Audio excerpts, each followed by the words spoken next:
और वो एक ऐसा वार कर रहा है जिससे पाकिस्तान तिलमिला गया है। जल समझौता निलंबित करने का असर अब देखने को मिल गया है। दरअसल चेनाब नदी का पानी घट गया है। रामबन के बगलीहाट डैम के गेट भारत ने बंद कर दिए हैं और अब चेनाब नदी का पानी इतना कम हो गया है कि नदी में सिर्फ पत्थर दिखाई दे रहे हैं। फिल्म और चेनाब के ऊपर डैम्स बनाए, बार बार बनाए, पाकिस्तान मना करता रहा, पाकिस्तान रोकता रहा, लेकिन वर्ल्ड बैंक के साथ मिलकर जनाब हम इसका डिजाइन ऐसा कर रहे हैं कि हम अपना भी पानी कर लेंगे, पानी जो है वो पाकिस्तान में भी पहुंच जाएगा। ये कर करके उन्होंने डैम्स बना लिए।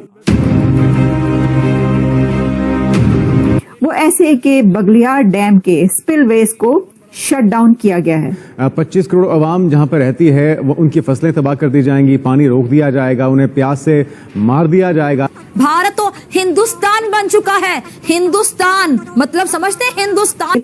बगलियार डैम से जो वाटर फ्लो पाकिस्तान के तरफ जाता है चेनाब रिवर में, उस वाटर फ्लो को अब रोका गया है, यानी पाकिस्तान की तरफ पानी जाने से रोक दिया गया है।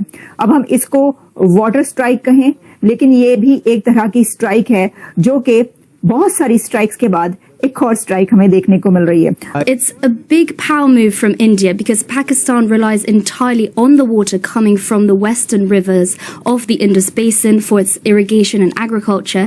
पानी पाकिस्तान का अहम कौमी मफाद है और 24 करोड़ पाकिस्तानियों की लाइफ लाइन है। अनफॉर्चुनेट है मीर साहब वो ये कि पानी के मामले पे एक जिसको कहते हैं ना कि वारदात करने की कोशिश की है भारत ने। वो कि पाकिस्तान ने यूनाइटेड नेशन के कौमी सलामती का इजलास बुलाने के लिए कोशिश शुरू कर दी है।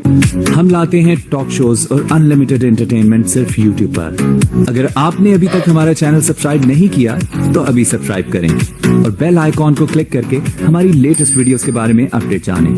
भारत ने सिंधु जल समझौता निलंबित करने के बाद पहला कदम उठाया है। इसने रामबन के बगलियार डैम के गेट बंद कर दिए और अब चेनाब नदी का पानी इतना कम हो गया है कि नदी में सिर्फ पत्थर दिखाई दे रहे हैं। ये पाकिस्तान को पहला झटका है जो पानी नहीं तो खून नहीं की गीदड़ भपकिया दे रहा। तो देखिए मैं आपको बता देती हूँ कि ये इसमें हुआ क्या। अब संडे को कहा जा रहा है कि इतवार को जो है ये ऐसा देखने को मिला जिसमें India shuts Baglihar dam spillways और जो इंडस वाटर ट्रीटी है उसके बाद ये पहली बड़ी एक और स्ट्राइक है। और जब इतवार को इसको बंद किया गया तो gates were closed on Sunday और इसमें जो dam gate openings for desilting purposes the gates were closed on Sunday और उन्होंने कहा कि it may take at least 3 days for the reservoir to refill the desired level. ठीक है, उस लेवल तक आने के लिए वो कह रहे हैं कि 3 दिन चाहिए। इसका मतलब ये है कि कम से कम 3 दिन तक तो इसी तरह रहेगा, स्पिलवेज बंद ही रहेंगे, पानी का फ्लो इसी तरीके से बंद ही रहेगा पाकिस्तान की तरफ। उसके बाद देखेंगे क्या होता है। अच्छा, इसमें रिपोर्टेडली जो है ये कहा गया है कि annual desilting process to the summer months instead of waiting for the monsoon season. उनकी तरफ से कहा गया कि भाई ये जो समर सीजन में जो ये एक प्रैक्टिस होती है ये बंद किया जाता है वो है। और फिर इसमें hydro electric projects is also expected to take place during the summer. उसमें और भी ये जो प्रोजेक्ट्स हैं उसके ऊपर भी होगा। दी 900 MW Baglihar project is a run of the river hydro electric facility on the Chenab river. इसके अंदर जो कंस्ट्रक्शन इसकी ये बिगैन हुई थी 1999 में।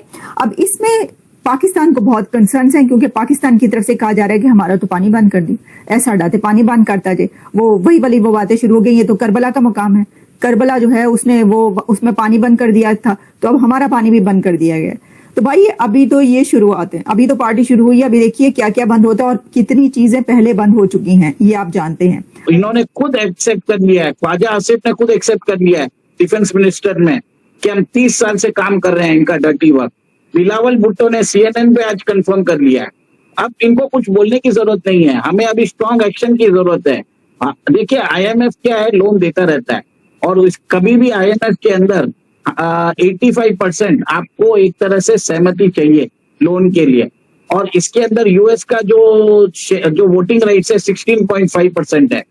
कुछ भी काम US के बगैर हो नहीं सकता क्योंकि 100 में से भी 16.5 हटाए तो 83.5 होता है और US 16.5 वोट से मना करेगा तो नहीं होगा। तो US के हाथ में चाबी है। तो अब भारत अमेरिका को बोल रहा है कि IMF से इनको जो लोन मिलता है इनको नहीं मिलना चाहिए। और आपको थोड़े दिन पहले 1 महीने पहले इनको $397 मिलियन मिले थे F-16 के अपग्रेड के लिए। 2 दिन पहले $108 मिलियन मिला है खैबर पख्तूनख्वा में। औरतों की जो विमेन्स का जो होता है कंडीशंस, उनके इम्प्रूवमेंट के लिए, टूरिज्म के इम्प्रूवमेंट के लिए मिला है। ये पैसा अल्टीमेटली टेररिज्म के लिए जाने वाला है। अब भारत इसी चीज को बोल रहा है, इनको डायरेक्ट एड देना बंद करिए। जब तक आप डायरेक्ट एड नहीं देंगे, आप इनको पाल पोस रहे हैं। और अब देखिए, उन्होंने क्लियर कट बोल दिया है कि 130 न्यूक्लियर बम हमने किचन में सजाने के लिए नहीं रखे हैं, और मल्टीपल टाइम्स बोल दिया है। तो इसका मतलब क्या है? दिस इज अ फेल्ड रोग जिहादी स्टेट विद न्यूक्लियर वेपन्स। इस कंट्री को तो इस फॉर्म में रहना भी नहीं चाहिए, इसकी सारी एड बंद कर देना चाहिए। भारत को तो ये बोलना चाहिए। अब देखिए, इंडस वाटर ट्रीटी में क्या किया भारत ने उससे अपने आप को अलग कर लिया। 23% पाकिस्तान की economy depends on Indus water treaty. 34% उनका लेबर जो है वो इंडस वाटर ट्रीटी पे डिपेंडेंट है। 90% इरिगेशन जो पाकिस्तान में होता है वो इंडस से होता है, that is around 16 million hectares. 60 to 70% drinking water वो इंडस के कारण होता है। अब भारत क्या कर रहा है आपको मालूम है? 4-5 दिन पानी नहीं छोड़ता है, फिर बाद में एक साथ छोड़ रहा है। इससे क्या हुआ? उनका जो हाइड्रो इलेक्ट्रिसिटी जनरेशन जो होता है वो कर नहीं पा रहे हैं, क्योंकि इसके कारण पाकिस्तान के अंदर इलेक्ट्रिसिटी की किल्लत बढ़ गई है और दाम बढ़ रहे हैं। सेकेंड, आपको मालूम है कॉटन पाकिस्तान में भी ग्रो होता है। कॉटन के लिए पानी चाहिए, वो भी रेगुलर सप्लाई। और अगर सप्लाई बरोबर नहीं करे तो क्या होगा? कॉटन कपास उगेगा नहीं। और उसके बाद बताया जाता है 8.5% of Pakistan GDP is on cotton and textiles. उनका 60% एक्सपोर्ट्स टेक्सटाइल्स का है। अच्छा, अब इसमें यह है कि shutting the dam gates during the summer is seen as part of the broader diplomatic strategy against Pakistan, जो कि इस वक्त एक ये स्ट्रेटजी नजर आ रही है कि पाकिस्तान की तरफ जो पानी जा रहा है अब उसका फ्लो रोका गया। तो देखिए, इसके अंदर एक और सवाल है, और वो ये है कि जब भारत ने पानी छोड़ा था तो कह रहे थे कि हाय हाय हाय ये क्या हो गया, ये क्या हो गया, भारत की तरफ से तो पानी छोड़ दिया गया है, अब तो सैलाब आ जाएगा, ये तो पानी छोड़ दिया। अब जब मोदी साहब ने पानी रोक दिया तो फिर आप कह रहे हैं पानी रोक दिया। अब वो पानी छोड़ें या पानी रोकें, ये देखने की जरूरत है, क्योंकि ये दोनों तरफ जब वो कोई भी एक्शन होता है तो उसके ऊपर हमें इस तरह की चीजें नजर आती हैं, कहते हैं हाय हाय ये क्या हो गया, ये क्या कर दिया, ये तो पाकिस्तान के खिलाफ एक बहुत बड़ा एक्शन ले लिया इंडिया ने। तो फिर अब जब उन्होंने स्पिलवेज बंद कर दिए हैं तो इससे भी जो है वो परेशानी हो रही है। तो ये सिस्टम है। अच्छा, अब हम इसके बाद बढ़ेंगे दूसरी खबर की तरफ, और जो दूसरी खबर है वो ये है कि इजराइल के जो मेन एयरपोर्ट है, तल अबीब का एयरपोर्ट, उसके ऊपर हुतीज की तरफ से अटैक किया गया है। तल अबीब के एयरपोर्ट के मेन टर्मिनल के पास हुतीज ने मिसाइल मारा है, और ये एक बहुत बड़ी डेवलपमेंट इसलिए है कि गजा की जो लड़ाई यानी कि जो जंग थी हमास और इजराइल के बीच जंग, उसमें हुतीज पहले के ही शामिल हैं। ये नहीं है कि ये हुतीज ने पहली दफा कुछ किया हो, नो, ये हुतीज की तरफ से ये पहले भी होता रहा है। और ये कहा जाता रहा है कि हुतीज ने ईरान की सपोर्ट थी हुतीज को, और अभी भी ईरान की सपोर्ट है जो वो इजराइल के खिलाफ ये लॉन्च कर रहा है। इजराइल की तरफ से इसका ये जवाब दिया गया है। प्राइम मिनिस्टर नेतन्याहू ने ये कहा है कि हम इसका जवाब देंगे, क्योंकि अब उनकी जो डेवलपमेंट्स और जो सामने आ रही है, उनकी कैबिनेट मीटिंग हुई है, और उस कैबिनेट मीटिंग में